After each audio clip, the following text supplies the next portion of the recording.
muita satisfação que me encontro aqui mais uma vez para juntos compartilharmos o pão espiritual. Eu queria compartilhar com vocês. Eu já preguei em algumas igrejas, mas quem aqui já pregou numa igreja onde só tem mulheres? Ninguém? É um desafio então, já? Pois é.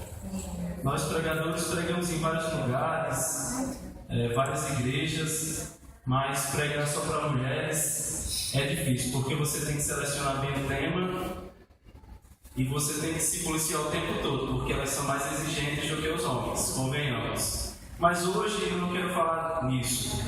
Eu quero falar de uma história na Bíblia, de uma menina e um pai um tanto dedicado. Vamos acompanhar essa história no livro de Marcos, capítulo 5, versículo 35 em diante. É uma história bem conhecida, bem interessante. Tenho certeza que vamos interagir um pouco com essa história.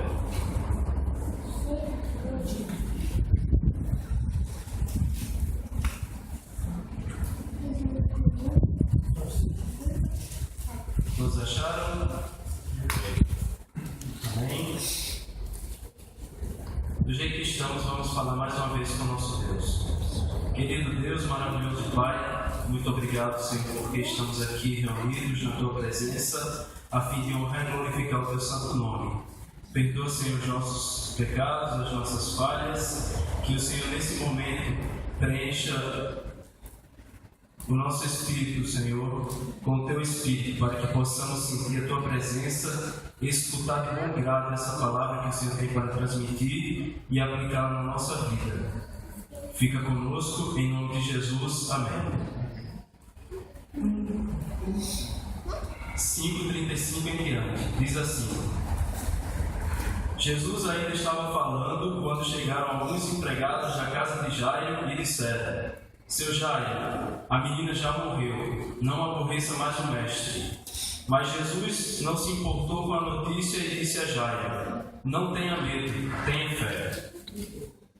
Jesus deixou que fossem com ele Pedro e os irmãos Tiago e João, e ninguém mais. Quando entraram na casa de Jairo, Jesus encontrou ali uma confusão geral, com todos chorando alto e gritando. Então ele disse: Por que tanto choro e tanta confusão?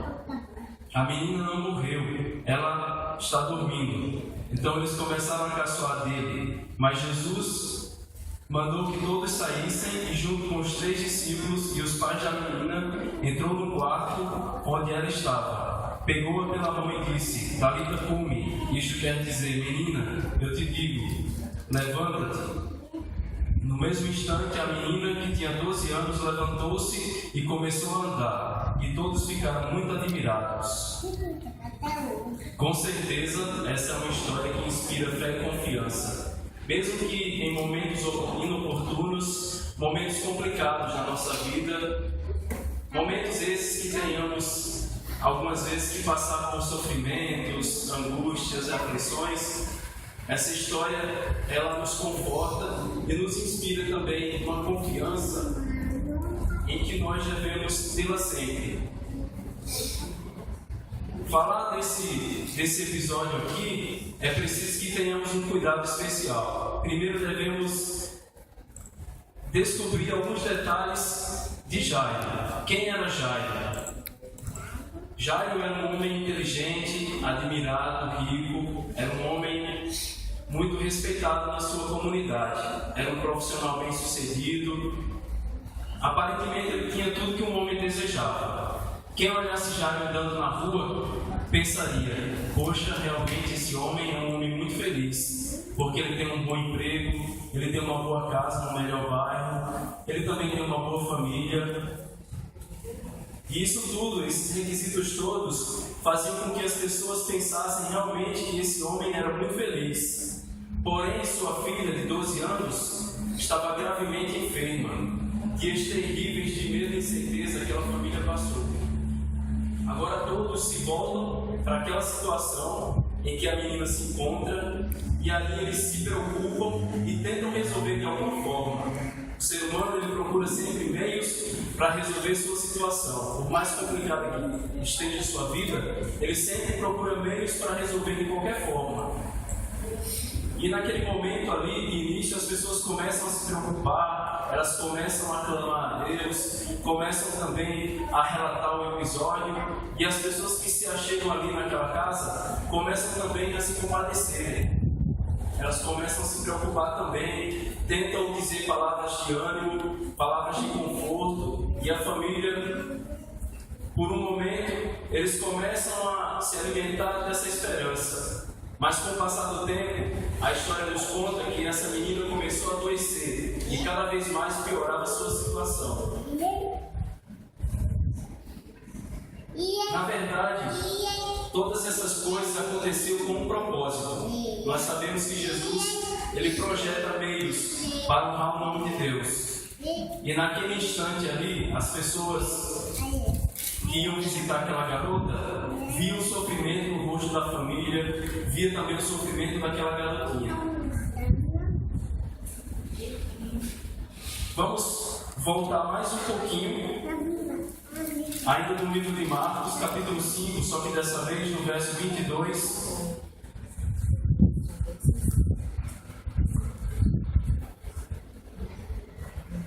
Dessa vez eu gostaria que alguém pudesse ler para nós, por favor.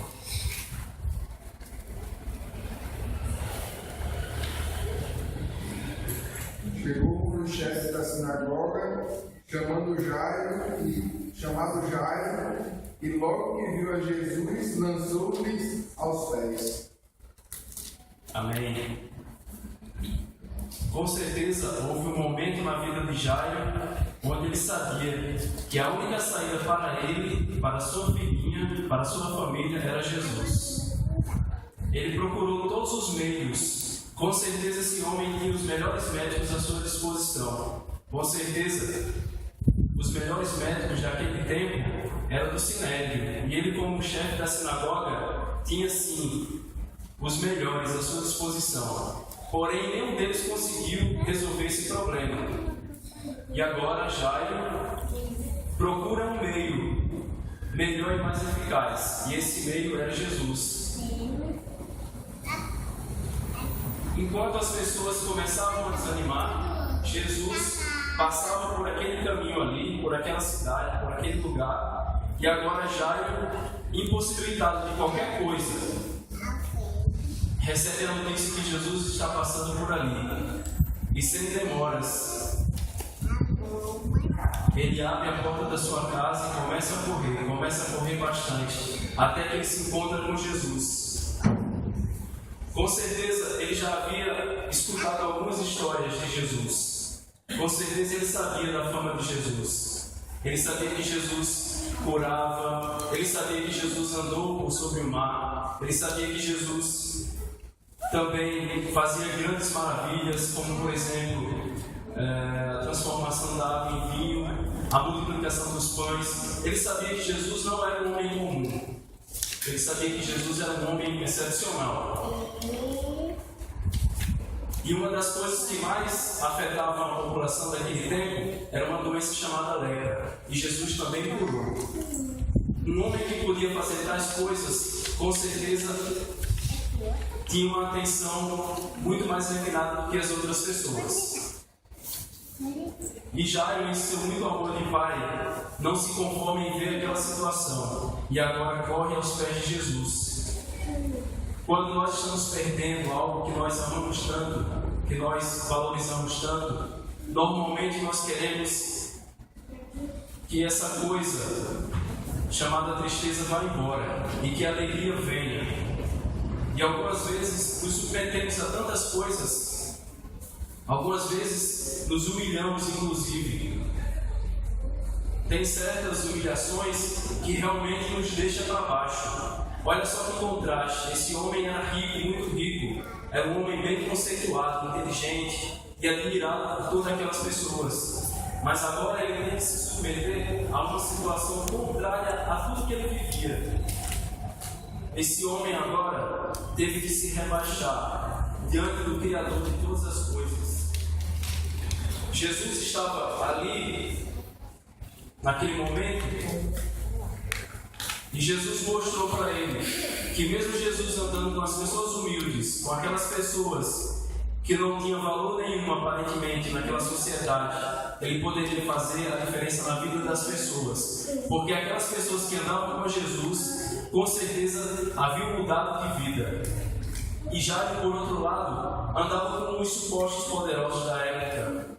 Ele tinha pessoas ao seu lado, pessoas de alto escalão, pessoas que aparentemente tinham tudo ao seu dispor, mas eles não tinham solução para os problemas de ninguém. E Jesus, aquele que andava com simplicidade, encontrava meios diante de Deus para curar pessoas. E Jairo se deparou com essa situação. E agora, o que eu vou fazer? As pessoas me consideram como um chefe, como alguém bem requisitado, e agora eu não posso me submeter a uma pessoa tão simples. Mas ele não pensou duas vezes quando ele percebeu que a sua filha piorava cada vez mais. E agora ele joga tudo para o ar e corre.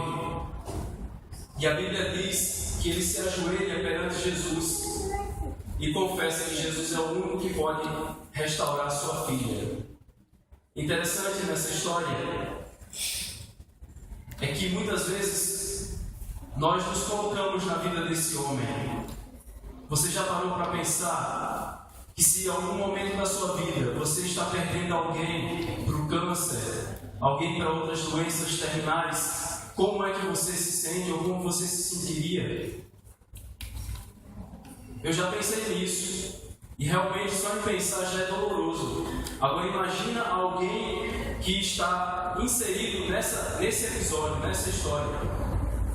Alguém que sofre com o sofrimento da outra pessoa. Com certeza deve ser terrível. Mas ele não desistiu. A família dizia que não havia mais solução. As pessoas também agora começaram a manear a cabeça, diziam que não havia mais possibilidade de cura. Aquelas mesmas pessoas que no início animavam, agora estavam se voltando contra, porque as coisas saíram um pouquinho do controle. E isso afetou muito a vida da família de Jairo, mas ele não desistiu. Jairo continuou firme no propósito de buscar uma solução. E quando ele se ajoelha perante Cristo e diz que Jesus agora é aquele que pode resolver toda a situação, nesse mesmo instante vem alguns da guarda e fala para Jairo: Jairo, não adianta mais, sua filhinha acabou de morrer. Foi nesse instante que Jesus olha fixamente para Jairo e pede para ele erguer a cabeça. Jairo, creia. Se você crer, com certeza tudo lhe será dado. E Jairo naquele momento respira um pouco mais ofegante, sente as vibrações do seu corpo e sente que há possibilidade sim. Sabe por quê? Porque enquanto existe esperança, existe ainda uma possibilidade. E com certeza, a fé desse homem fez toda a diferença. Jesus se animou com ele.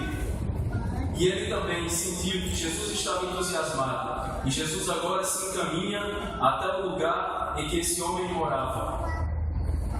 O curioso dessa história é que quando Jesus chegou lá, ele se deparou com muita gente. Em especial, ele se deparou com os tocadores de flauta e também com as choradeiras. Era costume da época, se uma pessoa tivesse condições de pagar, eles contratavam músicos, contratavam também aquelas pessoas que iam chorar no funeral. Olha só que curioso, né? Hoje nós temos um outro método, um outro costume totalmente diferente desse. Mas naquele tempo era só para granfino. Essas coisas só aconteciam para quem tinha dinheiro. As choradeiras iam para aquele local e começavam a chorar para dar solenidade a esse ambiente. E era também motivo de mostrar respeito e agradecimento e admiração. E como ele era muito admirado, as pessoas faziam com o maior prazer. Talvez ele nem tivesse que pagar, e as pessoas já faziam porque queriam realmente agradá-lo. Já imaginaram um funeral com música? Temos alguns, não é? Na nossa igreja mesmo fizemos um funeral que teve músicas. Músicas essas que me marcaram muito. Todas as vezes que eu ouço uma música, eu lembro de um funeral que eu vi aqui. Mas outros funerais aí afora não são assim. São tristes, são momentos em que as pessoas se desesperam, porque não tem esperança de rever novamente esse ente querido. Mas nós temos a esperança de ver nosso ente querido, caso ele morra. E naquele episódio ali, aquele homem era como as pessoas do mundo. Ele não tinha essa mesma esperança que nós temos. Era um contraste terrível. Mas esse homem, ele acreditava que Jesus poderia ressuscitar sua filha. Que fé é essa que esse homem encontrou, mesmo diante de todas as dificuldades, mesmo diante de todas as coisas que eram adversas a ele? E esse homem encontrou forças para dizer: eu creio. E Jesus se encaminhou para aquele local e começou a dizer para as pessoas: olha, essa menina não está morta, ela apenas dorme. E as pessoas nesse mesmo momento começam a rir de Jesus, começam a caçoar. Sabe por que essas pessoas fizeram isso? Porque elas não acreditavam no poder de Jesus. E ainda hoje, muitas pessoas ainda riem de Jesus, porque não acreditam no poder supremo que Ele tem. Jesus tem poder para curar todas as pessoas, mas somente aquelas que acreditam no poder de Jesus podem ser curadas. Que tipo de doença você tem? Que tipo de doença eu tenho? Que tipo de lepra as pessoas têm? É a lepra do pecado? Jesus tem poder para curar. Jesus é o único que pode curar. E nós só devemos fazer uma coisa: nos submeter e sermos humildes o bastante para nos dispor ali, para que Jesus possa nos levantar e nos erguer novamente. Marcos 5:41. Eu queria ler mais esse texto.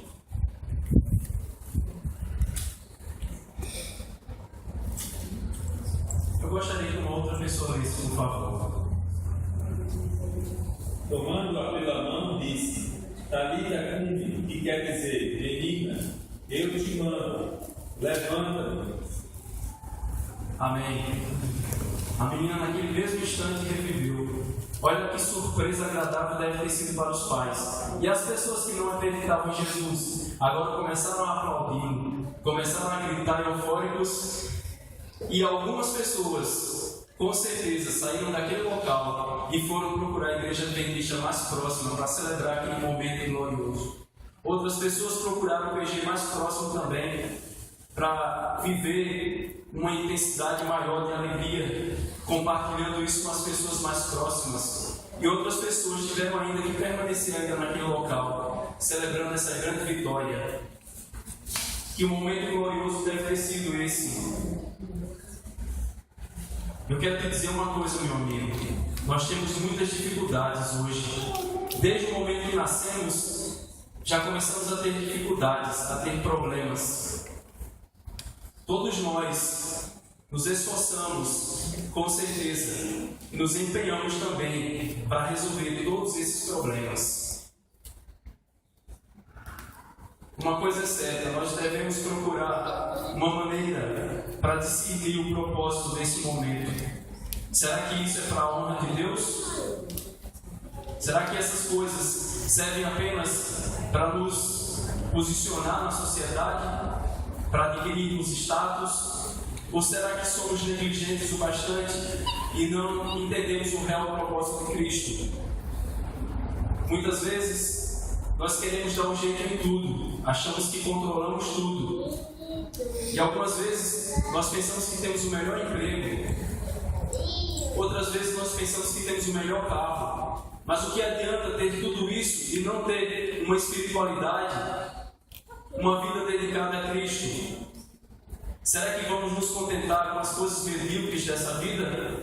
Ou será que vamos nos restabelecer como pessoas fiéis de Deus e vamos agora prosseguir rumo a Canaã celestial? São perguntas retóricas que nós devemos fazer a cada momento, a cada instante.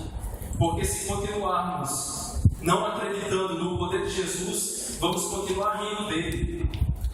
Se não acreditarmos que Jesus pode nos restaurar de todos os problemas, de todos os pecados que nós temos, vamos continuar caçoando de Cristo. mas existe uma esperança. Essas perguntas, elas servem também para um aprimoramento espiritual, não para denegrir a nossa imagem, mas para fazer com que entendamos que temos algo muito mais importante para fazer, que é viver o cristianismo, vivendo em amor com Deus e o nosso próximo. Algumas vezes nós queremos desistir da vida, nós queremos desistir dos nossos sonhos. Alguma coisa nos impede de prosseguir, de continuar vivendo os nossos desafios. Desafios esses que vão nos elevar como pessoas, como cristãos. Algumas vezes Satanás tem nos afligido. Nós devemos mostrar para ele que ele não tem poder sobre nós. Nós devemos mostrar para Satanás que ele não pode tudo, porque ele já é derrotado. Mas nós não devemos fazer isso somente com a nossa boca, com o nosso pensamento. Devemos fazer isso com atitudes. Devemos mostrar para ele que mesmo que as coisas não estejam dando certo para nós, mas nós devemos continuar firmes, mesmo sofrendo, mesmo padecendo, acreditando que Jesus pode nos salvar. E foi isso que impulsionou aquele homem. E é isso que nos impulsiona também. E, mais uma vez, um daqueles que se aproxima de Jairo fala para ele: Jairo, realmente você tinha razão, você teve que persistir. E é isso que deve nos motivar também. Pessoas que estão ao nosso redor podem nos ajudar. Pessoas que nos dão uma força, mesmo essas que têm nos criticado algumas vezes porque fazemos coisas que não convêm. Mas em algum instante nós damos a volta por cima e essas pessoas começam a nos ajudar, porque elas sabem que nós temos ainda a possibilidade de mudança. E sempre temos uma possibilidade, uma segunda, uma terceira chance de mudança. Algumas vezes, Satanás tem dito isso para nós: olha, esquece essa igreja, não vai mais para o culto de quarta-feira, não vai mais em culto algum para essa igreja aí, porque essa igreja aí, ela não tem a sua cara, ela não serve para você. Algumas vezes Satanás tem dito isso para algumas pessoas. E algumas pessoas precisam entender que se dermos lugar ao Espírito Santo, com certeza trilharemos um caminho melhor. Algumas vezes nós queremos desistir e Cristo diz: não temas, creia somente e prossiga, porque está muito perto o momento em que eu te darei a coroa da vida. Alguns entes queridos nossos morreram. Nós acreditamos que veremos eles novamente no céu. E com certeza nós vamos vê-los sim. Mas sabe uma coisa, meus queridos? Algumas coisas devemos refletir na nossa vida. Devemos entender que são as pequenas coisas que nós podemos nos aproximar de Deus e do nosso próximo. Dentro de pouco tempo, Jesus virá nos buscar. E Ele ressuscitará as pessoas que morreram em Cristo. E nós abraçaremos novamente aquelas pessoas que nós perdemos. E com certeza gritaremos e diremos, faremos uma pergunta: onde está a morte, a tua prisão? Vamos ficar eufóricos, sabendo que Jesus está ali, pronto para nos levar para sempre, para morarmos na Canaã celestial. E estaremos, com certeza, revestidos da imortalidade. Que Jesus nos abençoe, que Ele nos proteja, nos guie até o fim da nossa vida, para que recebamos a tão desejada coroa celestial, em nome de Jesus. Nesse momento, agora vamos ficar em pé e vamos cantar mais uma vez o hino da coletânea de 2013, Renascer.